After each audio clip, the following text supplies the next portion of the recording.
proyecto Rodillo. Sabemos que están desde el mes de marzo. Fue a propósito, entendería yo, del inicio de la pandemia que se formula el proyecto y arrancan a hacer esta investigación. ¿Es así? Sí, correcto. Nosotros tenemos una agencia de digital marketing y además emprendimientos estadísticos y vimos la necesidad cuando estaba arrancando el coronavirus, sobre todo para Latinoamérica, porque en Estados Unidos, por ejemplo, tienes a las mejores universidades, tienes PhD de las mejores universidades trabajando en análisis, en modelos estadísticos, mientras que en Latinoamérica la situación es un poco más difícil, ¿no? Los medios y las universidades tienen menos recursos y generalmente también un poco menos de planificación. Nos tomamos esa responsabilidad porque teníamos un equipo capaz de recopilar esta información. Obviamente nosotros no es que recopilamos la data, sino nos conectamos a otras universidades, a otros medios, obviamente a otras fuentes de data, pero sí la recopilamos, la unimos con la data de la población, la unimos con la data de movilidad, como para poner las cosas en contexto un poco y esperemos ayudar a formar, como dices tú, ese debate inteligente, a saber realmente qué está pasando en cada región, sobre todo, porque como digo, o sea, no puede estar Latinoamérica encerrada toda la vida, eventualmente hay que empezar a reabrir poco a poco, pero sí saber por dónde empezar y cómo hacerlo e ir midiendo. Pues entonces ese justamente es el propósito de la fundación, que es sin fines de lucro, y del proyecto en general. Que habla ahora del equipo de trabajo. ¿Por qué tipo de profesionales está integrado el equipo de la fundación?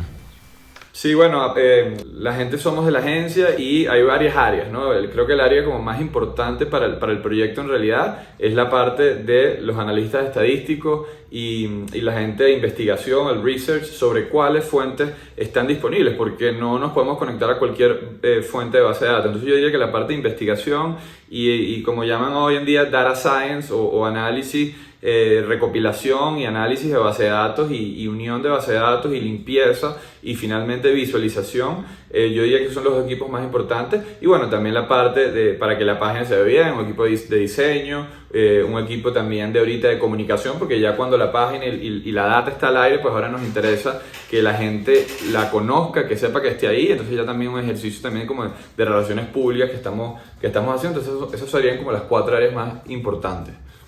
Carlos, respecto de esto último que ha mencionado, pues hay otro desafío muy importante para la toma de estos datos y para sacar algunas conclusiones, y es pues la velocidad con la que se están realizando las pruebas en cada uno de los países y también pues la eficacia o lo oportunos que sean los resultados. Sabemos que hay pues lugares en los que la toma de esas muestras o los resultados pueden demorar semanas, entonces siempre ha existido la duda sobre pues la cifra que estamos conociendo, la cifra que nos están mostrando, pues es de cuándo, esas cifras de hoy, esas cifras de ayer, las cifras de una semana. ¿Cómo han podido lidiar ustedes y cuál es el panorama que han percibido respecto de ese asunto en particular?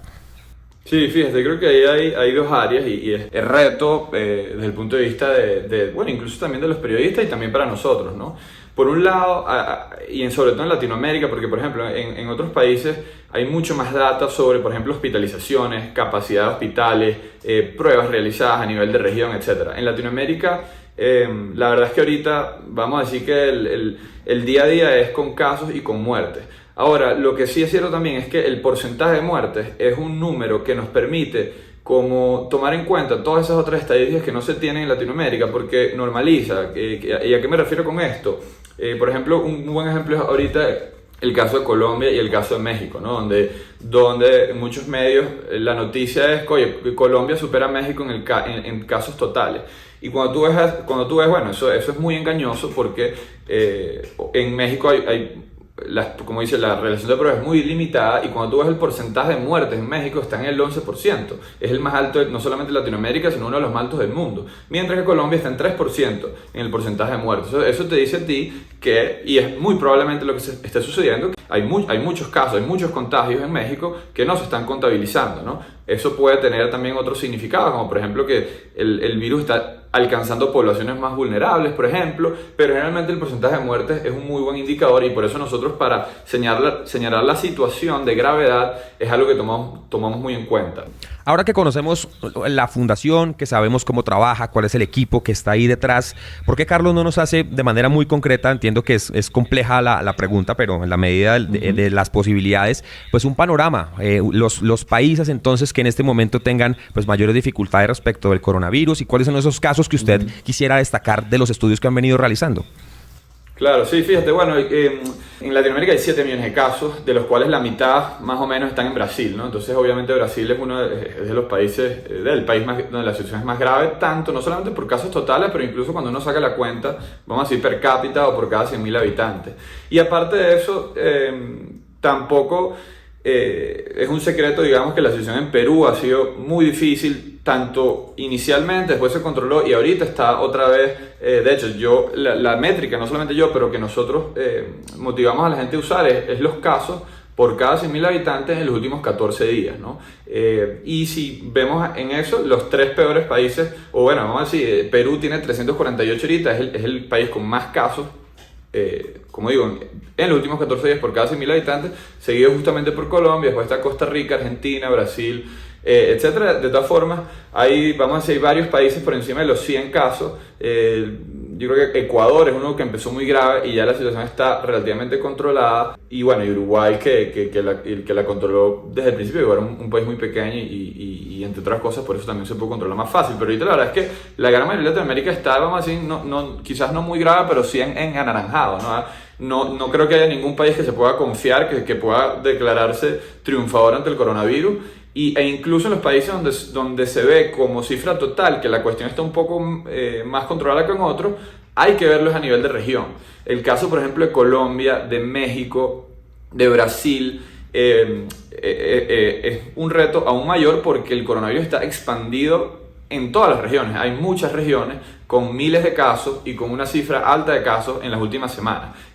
Diferencia, por ejemplo, de Chile o de Argentina, que si bien el número es alto, está la cosa como centralizada en Buenos Aires y en Santiago de Chile, ¿no? Entonces, bueno, esto, vamos a decir, en líneas generales, esta es la visión que le daría y nada, y como digo, ver los casos a nivel de región. Carlos, ¿cuál es el impacto que tiene la cultura ciudadana, el comportamiento individual en el incremento o disminución de los casos que se reportan en los países? Nos citaba usted a Perú, que dijo que la situación se había controlado y que luego se disparó. Esa disparada, como usando el término del que usaba usted, ¿qué tanta relación tiene con la manera en la que los ciudadanos están asumiendo su propia responsabilidad para cuidarse y cuidar a los demás? Sí, fíjate, este es un fenómeno muy interesante. Sí, como estamos hablando, ¿no? En la naturaleza del comportamiento humano. ¿Qué ha pasado? Y no solamente en Perú, sino incluso no solamente en Latinoamérica, sino vamos a decir en este lado del mundo, en Estados Unidos y en Latinoamérica, que es diferente de Europa, porque cuando Europa pegó, en realidad, vamos a decir, la situación era más grave y la gente aún no lo sabía o estaba empezando a conocer el coronavirus, mientras que en este lado del mundo ocurrió lo contrario. La gente entró en pánico cuando el virus todavía no había pegado fuerte de este lado del mundo, ¿no? La gente se encerró, y esto lo sabemos con la data que dan Google y que da Apple y que la está haciendo obviamente pública para organizaciones como la nuestra, que está recopilando y tratando de ayudar a tomar mejores decisiones, pero entonces tú ves cómo la gente en la gran mayoría del continente redujo su movilidad en un 90%. Y como digo, esto lo saben por la data de celular. La gente se quedó encerrada en su casa antes que los gobiernos declararan. O sea, cuando los gobiernos están diciendo no pasa nada, que en realidad en un momento sí todavía no estaba pasando nada grave, en ese momento ya la gente, sin que le dijeran nada, se encerró. Y luego lo que pasó fue que se trató la enfermedad, como decimos en términos de deporte, se trató como una carrera de 100 metros planos y no como un maratón. Entonces la gente se desgastó. Y la gente, incluso ya después, con las cifras aumentando, con las muertes aumentando y con el riesgo de enfermarse siendo 20, 50 o 100 veces mayor que en marzo, ya la gente dijo, mira, ya... Y claro, esto viene también mucho por la desinformación y porque, bueno, también el agotamiento, ¿no? Pero un poco esto fue lo que ocurrió en América Latina e incluso también en Estados Unidos.